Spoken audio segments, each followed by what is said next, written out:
इस कहानी की शुरुआत बेकी नाम की एक लड़की से होती है जो एक माउंटेन क्लाइंबर है। हाल ही में उसकी शादी डैन से हुई है जो खुद भी एक माउंटेन क्लाइंबर है। दोनों को पहाड़ों पर चढ़ने का शौक है। कहानी में दिखाया गया है कि ये दोनों अपने इस शौक को पूरा करने के लिए पहाड़ों पर चढ़ रहे हैं। बेकी के साथ उसकी दोस्त हंटर भी होती है। डैन जब चढ़ाई कर रहा होता है तो उसे एक घोंसला नजर आता है। वह जिज्ञासावश उसमें हाथ डालता है जिससे अंदर का पक्षी उड़ जाता है।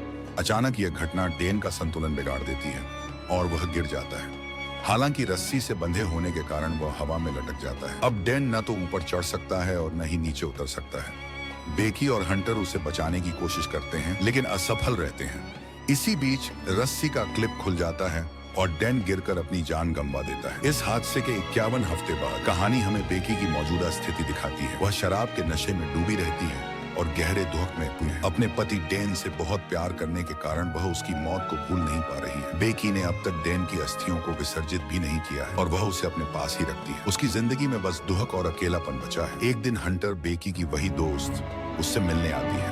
वह देखती है कि बेकी अपनी जिंदगी खत्म करने की भी कोशिश कर चुकी है। हंटर उसे समझाती है कि उन्हें दोबारा क्लाइंबिंग करनी चाहिए। वह अपने मोबाइल पर 1-2 हजार फीट ऊंचे टीवी टावर की तस्वीर दिखाती है और कहती है कि वहां चढ़ने के बाद बेकी को डैन की अस्थियां वहां से उड़ानी चाहिए ताकि उसकी आत्मा को शांति मिल सके। पहले तो बेकी मना करती है लेकिन बाद में मान जाती है। दोनों बीहड़ इलाके में उस टावर तक पहुंचते हैं। हंटर इस सफर को रिकॉर्ड करती है और फोटो खींचकर इंस्टाग्राम पर अपलोड करती है। टावर उनके सामने खड़ा होता है जिसकी ऊंचाई आसमान को छूती हुई लगती है। इतनी ऊंचाई पर चढ़ने की हिम्मत उन्होंने पहले कभी नहीं की थी। डर के बावजूद भी वे धीरे धीरे टावर पर चढ़ना शुरू कर देते हैं। बेकी का डर बढ़ता जा रहा है क्योंकि उसे पता है कि जिस लोहे से टावर बना है वह काफी पुराना है। टावर से लगातार आ रही आवाजें उसे बेचैन कर रही हैं, लेकिन वह हंटर के पीछे पीछे ऊपर चढ़ रही है। जब वे आधे टावर तक पहुंचते हैं तो उन्हें महसूस होता है कि यहाँ हवा बहुत तेज है। बेकी के लिए यह अनुभव मुश्किल है क्योंकि उसने पिछले साल से कोई क्लाइंबिंग नहीं की है। लगातार चढ़ते हुए वे आखिरकार टावर के शीर्ष तक पहुंच जाते हैं जो 2000 फीट ऊंचा है। यहाँ से दुनिया उन्हें पूरी तरह अलग लगती है। इतनी ऊंचाई पर पहुंचकर बेकी को खुद पर गर्व महसूस होता है। दोनों इस पल को एंजॉय करते हैं, फोटो क्लिक करते हैं और हंटर अपने साथ लाए ड्रोन कैमरे से वीडियो रिकॉर्ड करती है ताकि इसे इंस्टाग्राम पर अपलोड कर सके। हंटर उत्साह में इतनी बहक जाती है कि वह टावर से झूलकर लटक जाती है और बेकी से कहती है कि उसकी फोटो क्लिक करें। बेकी थोड़ी घबराते हुए उसकी बात मान लेती है। इस पल में दोनों बेहद खुश हैं। इसके बाद बेकी अपने पति डैन की अस्थियां हवा में छोड़ती हैं। यह भावुक पल उनके लिए क्लोजर जैसा है। बेकी को लगता है कि उसने डैन को सच्ची श्रद्धांजलि दी है और अब वह अपनी जिंदगी को नए सिरे से शुरू करने के लिए तैयार है। इसके बाद दोनों अपना सामान पैक कर नीचे उतरने की तैयारी करते हैं। सबसे पहले बेकी नीचे उतरती है लेकिन तभी वह स्क्रू जो पहले ढीला हो गया था अपनी जगह से निकल जाता है। इससे लैडर टूट जाती है और बेकी हवा में लटक जाती है। रस्सी की वजह से वह जमीन पर गिरने से बच जाती है। हंटर किसी तरह उसे वापस ऊपर खींच लेती है। हालांकि बेकी का बैग जिसमें उनका खाना और पानी था नीचे एक डिश पर अटक जाता है। वहां तक पहुंचना लगभग असंभव है। वे अपने मोबाइल चेक करते हैं लेकिन इतनी ऊंचाई पर नेटवर्क नहीं है। अब वे 2000 फीट की ऊंचाई पर फंसे हुए हैं। वहां दूर दूर तक कोई नहीं है और अगर कोई होता भी तो इतनी ऊंचाई से उनकी आवाज सुन पाना मुश्किल है। टावर पर एक बॉक्स होता है जिसमें एक फ्लेयर गन और एक दूरबीन है। हालांकि दिन के समय फ्लेयर गन का इस्तेमाल बेकार है क्योंकि इसे कोई देख नहीं पाएगा। बेकी और हंटर दूरबीन का उपयोग करते हुए नीचे एक गाड़ी को देखते हैं लेकिन उन्हें यह भी पता चलता है कि इतनी ऊंचाई पर न तो गाड़ी में मौजूद लोग उन्हें देख सकते हैं और न ही उनकी आवाज सुन सकते हैं। हंटर फिर से अपना मोबाइल चेक करती है और उसे याद आता है कि उसने जो पोस्ट टावर के पास से की थी वह इंस्टाग्राम पर अपलोड हो चुकी है। इसका मतलब है कि टावर के डाउन हिस्से में नेटवर्क कवरेज है। हंटर तुरंत मदद के लिए एक मैसेज रिकॉर्ड करती है और उसे इंस्टाग्राम पर पोस्ट करने की कोशिश करती है। इसके बाद वह अपने मोबाइल को रस्सी से बांधकर टावर से नीचे लटकाती है ताकि सिग्नल बेहतर हो और मैसेज पोस्ट हो जाए। लेकिन काफी इंतजार के बाद भी कोई परिणाम नहीं मिलता। अब हंटर एक और तरकीब अपनाती है। वह अपना मोबाइल सॉक्स और शूज के अंदर सुरक्षित रखती है और उसे टावर से नीचे फेंक देती है इस उम्मीद में कि नीचे गिरने के बाद मैसेज पोस्ट हो जाएगा और उनकी मदद के लिए कोई आएगा। सौभाग्य से मोबाइल सुरक्षित रहता है। थोड़ी देर बाद दूरबीन से देखते हुए वे पियानो एक आदमी को फोन पर बात करते हुए और अपने कुत्ते के साथ नीचे चलते हुए देखती हैं। हालांकि वह आदमी इतनी ऊंचाई पर उन्हें देख नहीं सकता और उनकी आवाज भी सुनने में असमर्थ है। बेकी और हंटर उसकी ध्यान आकर्षित करने के लिए एक और शूज नीचे फेंकते हैं। वह आदमी शूज को देखता है लेकिन उसे लगता है कि यह पहले से वहां पड़ा हुआ था। वह किसी प्रकार का शक किए बिना अपने कुत्ते के साथ वहां से चला जाता है। इस बीच बेकी फ्लेयर गन का उपयोग करने का सुझाव देती है, लेकिन हंटर उसे रोक देती है।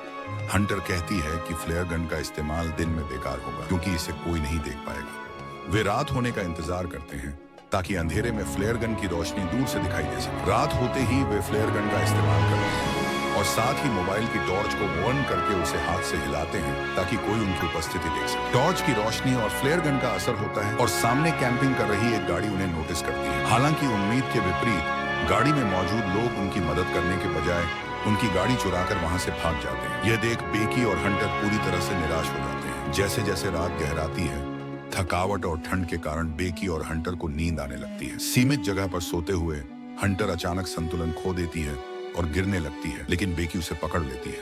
इस दौरान बेकी हंटर के पैर पर बने एक टैटू को देखती है जिस पर 143 लिखा होता है। यह देखकर वह चौंक जाती है क्योंकि उसका पति डैन इसी कोड का इस्तेमाल आई लव यू कहने के लिए करता था। बेकी समझ जाती है कि डैन और हंटर के बीच कुछ था। जब वह हंटर से पूछती है तो हंटर इसे एक्सेप्ट कर लेती है और माफी मांगती है, लेकिन इस खुलासे के बाद बेकी पूरी तरह से सुन्न हो जाती है, जैसे उसकी भावनाएं खत्म हो गई। हालांकि बेकी का ध्यान अब भी नीचे एंटीना पर रखे बैग पर है जिसमें उनका ड्रोन और खाने पीने का सामान है। किसी भी हालत में उन्हें इस बैग को वापस लाना है। चूंकि वहां तक पहुंचने के लिए कोई सीढ़ी नहीं है, यह काम बेहद मुश्किल है। हंटर, जो बेहद साहसी है, रस्सी की मदद से नीचे जाने का प्रयास करती है। नीचे जाते हुए रस्सी खत्म हो जाती है और हंटर को एंटीना तक पहुंचने के लिए कूदना पड़ता है। वह किसी तरह बैग तक पहुंच जाती है और बैग को रस्सी में फंसाकर सुरक्षित कर लेती है, लेकिन जब वह खुद ऊपर चढ़ने की कोशिश करती है तो रस्सी पकड़ते हुए उसके हाथ जख्मी हो जाते हैं और वह रस्सी से फिसल जाती है। बेकी जब नीचे देखती है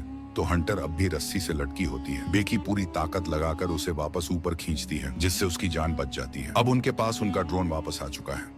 वे एक पेपर पर संदेश लिखते हैं, हमें मदद की जरूरत है, हम टावर के ऊपर फंसे हैं, और उसे ड्रोन पर फिक्स कर देते हैं। ड्रोन को उड़ाने की कोशिश करते समय उन्हें पता चलता है कि उसकी बैटरी लगभग खत्म हो चुकी है।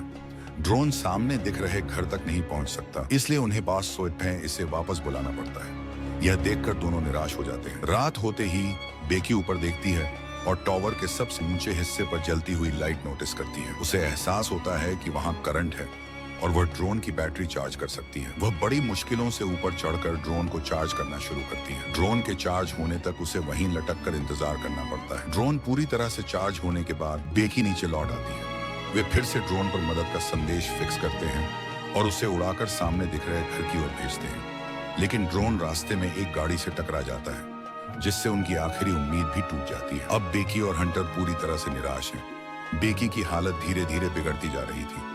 वह हंटर से कहती है, तुम्हारा फोन मुझे दे दो, मैं एक बार फिर से मैसेज करके अपने डैड को भेजती हूँ। अगर हम उसे नीचे फेंकें तब शायद सिग्नल मिल जाए और हमारा मैसेज डिलीवर हो जाए। वो हमें बचाने आ सकते हैं, लेकिन हंटर इसे मना कर देती है। तभी बेकी को एहसास होता है कि हंटर वहां मौजूद ही नहीं है। दरअसल जब हंटर नीचे बैग लेने गई थी और ऊपर चढ़ते वक्त रस्सी छूटने के कारण उसकी मौत हो गई थी।